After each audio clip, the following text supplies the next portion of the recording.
Oi, no vídeo de hoje a gente vai conversar sobre restrição alimentar e compulsão alimentar. Eu recebo muitas mensagens, vocês me escrevem muito, comentando que começam a fazer uma dieta muito restritiva, conseguem seguir por 4, 5, 7 dias no máximo e depois vem aquela fome louca, aquela vontade incontrolável e come tudo que tem pela frente. Com certeza vocês já me ouviram falar aqui no canal, ou algum especialista falando que toda restrição gera compulsão. E esse é o tema do vídeo de hoje. Está aqui comigo de novo a Valéria Palazzo. Valéria, obrigada mais uma vez. Obrigada. A gente conversou na semana passada um vídeo muito bacana sobre perfeccionismo. Se você não viu, eu vou deixar o link aqui. Assista o primeiro vídeo com a Valéria. A Valéria é também, que acho que eu esqueci de falar no outro vídeo, porque a gente também erra, né, Valéria? Como a gente comentou no outro. Ela é a coordenadora do GATDA, que é o Grupo de Apoio e Tratamento dos Distúrbios Alimentares aqui de São Paulo.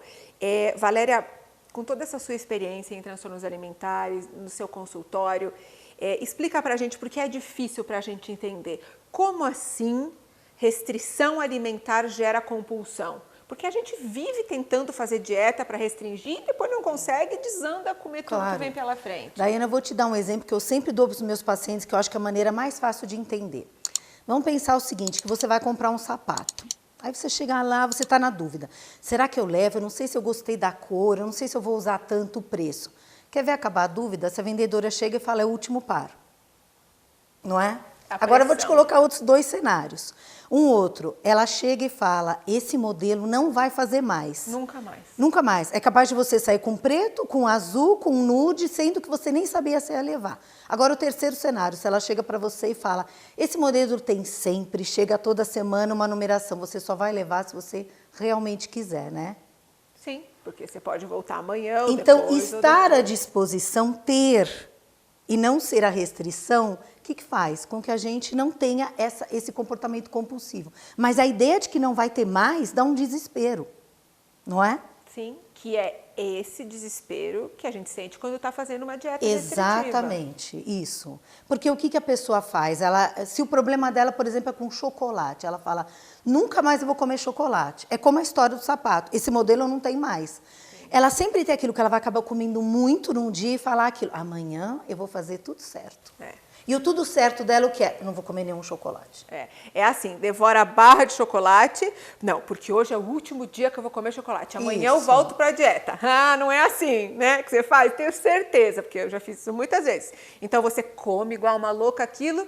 E aí não, amanhã, a partir de amanhã, eu nunca mais vou colocar um pedaço de chocolate. É esse mecanismo. Isso, porque o cérebro, diante da ideia de restrição, o que ele faz? Ele precisa consumir, porque pensa na gente lá atrás, né? No começo ali do ser humano. A ideia de sobrevivência, a gente tinha que pensar que já que vai faltar, eu preciso ter. Por questão de sobrevivência. Então, quando você coloca hoje em dia para você, amanhã eu não vou comer, eu só vou comer de novo no Natal, faz com que você queira comer mais ainda. Por isso o exemplo daquele. Agora, se tem sempre, aí eu não preciso ficar desse jeito. E é um pensamento igual aquela coisa assim, não pensa num elefante cor-de-rosa. Mais ou menos isso. Então, só porque você fica se segurando o tempo todo para não comer, você acaba só pensando naquele alimento. Porque na verdade é assim, pensa, aquele alimento, ele dá uma sensação de prazer. Né? Então a gente tem no cérebro o sistema da recompensa e do prazer. E tem o tal da dopamina, né, que é um neurotransmissor, uma substância que causa esse prazer. Quando eu como uma coisa que eu gosto, eu estou diante de uma situação que eu gosto, eu vou liberar a dopamina. Agora, quando eu entro na restrição, é o contrário, te dá ansiedade, te dá estresse. E você tem duas situações, você tem a restrição qualitativa e você tem a quantitativa ou ambas. Então, muitas vezes a pessoa faz aquela dieta, até come o tal do chocolate, mas ela come um pedacinho assim. E está com uma restrição calórica muito grande. O que acontece nesses casos? Eles fizeram um estudo uma vez, onde eles pegaram várias pessoas, não fizeram mais porque era bem antiético, né? Diminuíram bem a restrição calórica, essas pessoas ficaram confinadas ali uns dias. O que começou a acontecer com essas pessoas? Elas só pensavam em comida, elas só falavam em comida, elas trocavam receitas. Então, por que o cérebro faz isso? Ele te faz só pensar em comida, como não pense no elefante. Mas é um mecanismo de defesa, não é? É um mecanismo de defesa. Porque o cérebro da gente, ele pensa em sobrevivência e também em sentir prazer. E aí você está lidando com as duas coisas. Sim. Você está restringindo a alimentação e você está restringindo também uma fonte de prazer. Né? E aí ele começa a trabalhar contra você. Então você entra na compulsão. Tá. Agora, sabe qual é o maior medo que a gente fica quando a gente ouve essas coisas? Tá bom, Valéria, eu entendi, então eu não vou mais fazer restrição. Aí a pessoa começa a comer muito mais do que ela deveria sempre. Tá. Aí eu vou te dizer uma coisa que funciona muito, que eu sempre falo no consultório. Claro que nada é para todo mundo. Sim. Nada. Então vamos pensar o seguinte, o que funciona muito? A ideia de que amanhã tem mais. Esse funciona muito. Até te contar uma história. De uma paciente, qual era o problema dela? Pão de queijo. Então ela falava, quando eu como um pão de queijo, eu como 4, do grande. Ela falava, então não é possível. Então como é que ela fazia? Então eu não como. Ah, eu fiz isso a vida inteira. Não é? Eu sou atarada, eu amo pão com manteiga, gente. Então, mas aí o que você faz? Já que se eu como muito, eu vou cortar e não vou comer. Aí o que eu falei para ela? Vamos fazer o seguinte, durante uma semana, você vai todo dia comer um pão de queijo à tarde. Pão de queijo porção, não é pão de queijo coquetel, sim, né? Isso. Senão o cérebro já sente vontade antes dela comer. Era um pão de queijo. Um pão de queijo, aquilo que é uma porção. Aí ela, claro que no primeiro dia, como ela estava acostumada a comer 4, o que acontecia? Ela comeu um, veio aquela ideia, preciso comer mais 3. Mas aí fala, não, amanhã tem mais. Quando você pensa nisso que amanhã tem mais, o seu cérebro já vai liberar um pouco da dopamina, você vai sentir um pouco do prazer. Aí no dia seguinte ela comeu outro, até o dia que ela percebeu que era assim. Sabe que hoje eu nem tinha vontade de comer o pão de queijo? Sim, mas olha, eu vou contar uma história também. Isso aconteceu comigo, começou a acontecer comigo. Eu tinha esse problema, eu fiquei acho que muitos anos, uns quase 2 anos, restringindo quase tudo da minha alimentação, principalmente carboidratos e doces.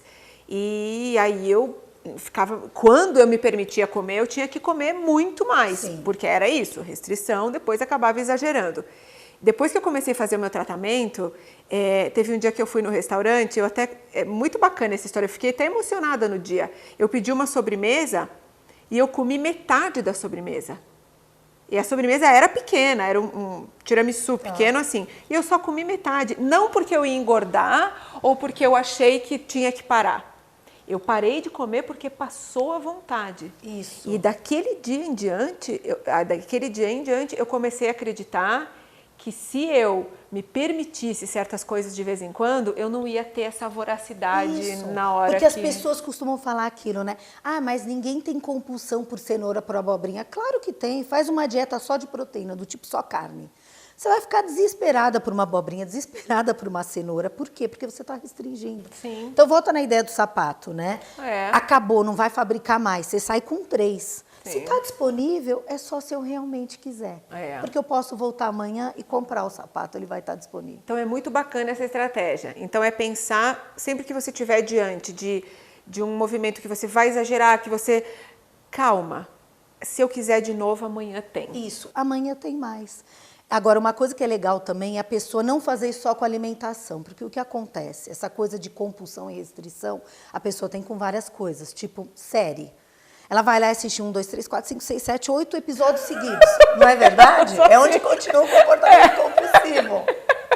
Aí o que ajuda? A série é não melhor, né? Mas o que ajuda também? Quando você está tentando isso com a alimentação, tenta com outras coisas. Chega, assiste um e fala, amanhã tem mais. Boa ideia. Porque você está acostumando esse seu sistema de recompensa a, olha, amanhã tem mais, com outras doses. E não tudo de uma vez. É uma maneira de reprogramar o nosso jeito de pensar. Exatamente, porque o nosso cérebro, vamos aproveitar que o nosso cérebro é plástico. Então a gente pode fazer modificações. Sim. Como essa. Sim.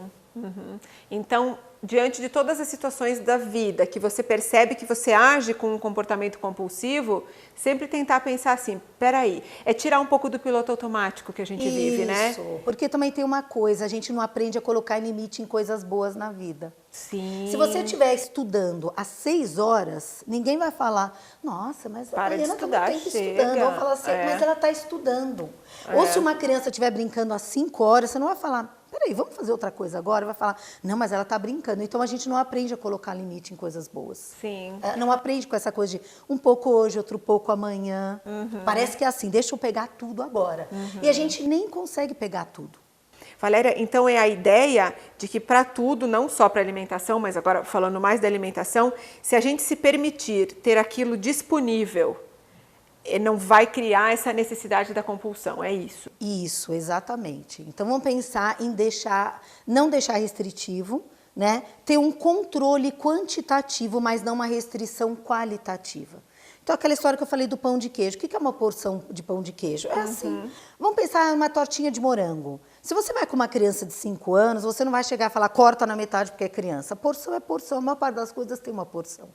Então, vamos pensar, tem um controle quantitativo. Eu não preciso comer 4 ou 5, eu como uma porção. Por quê? Porque amanhã tem mais. Amanhã tem mais. Agora, claro, né, a gente precisa deixar muito claro que a pessoa que tem uma compulsão alimentar, que tem um transtorno alimentar mais grave, ela não vai conseguir ouvir esse vídeo que a gente está falando e sozinha colocar isso na prática. Então, se você está vivendo algum momento de um sofrimento muito grande com a sua alimentação, uma compulsão alimentar, procure ajuda, porque também a gente precisa dizer que não é fácil colocar isso em prática, né, Valéria? Não, nem um pouco. A pessoa tem medo até de tentar. Sim, muitas vezes ela até medo. consegue, não é quando ela tenta, sim. mas ela já tem o medo de tentar. Sim. Então a gente já tem que trabalhar até com isso antes. Como eu fiquei muito tempo sem comer carboidrato, quando eu voltei a comer carboidrato, eu fiquei com muito medo. Sabe, no meu livro eu conto como foi esse processo, porque eu perdi o controle, eu não conseguia comer uma fatia de pão. Eu não gosto de pão de queijo, mas se fosse a do pão de queijo, eu entendo ela, eu não ia conseguir comer um só. Não ia. Foi assim com pão, foi assim com outros alimentos. Então, entenda que é um processo, leva tempo, né? Se você está vivendo aprisionado nessa restrição, compulsão por muitos anos, como foi comigo, eu vivi 22 anos aprisionada na mentalidade da dieta. Agora eu estou demorando mais de 1 ano, quase 2 anos para melhorar. Claro. Então é uma construção, né, Valéria? Devagarinho, com paciência. Aqui o que a gente falou é uma dica que a pessoa pode tentar fazer e que já vai ajudar muito. E além da comida, né? Percebe outras coisas onde ela tem esse comportamento, porque a gente pode começar na comida ou começar por outra coisa e conseguir na comida. Até porque os nossos problemas com comida, eles não falam, eles não dizem respeito só à comida. Né? O nosso problema com comida, ele reflete outros problemas na nossa vida. Com certeza. Que às vezes a gente não está enxergando.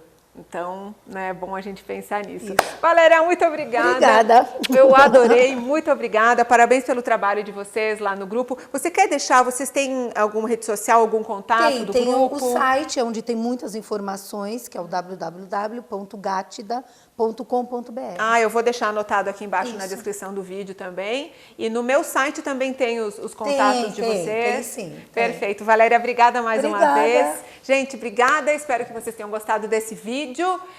Você já se inscreveu no canal? Se você se inscrever no canal, você recebe um aviso toda vez que eu postar vídeo novo. Então deixa o seu comentário e não esquece de se inscrever no canal. Um beijo e até a semana que vem.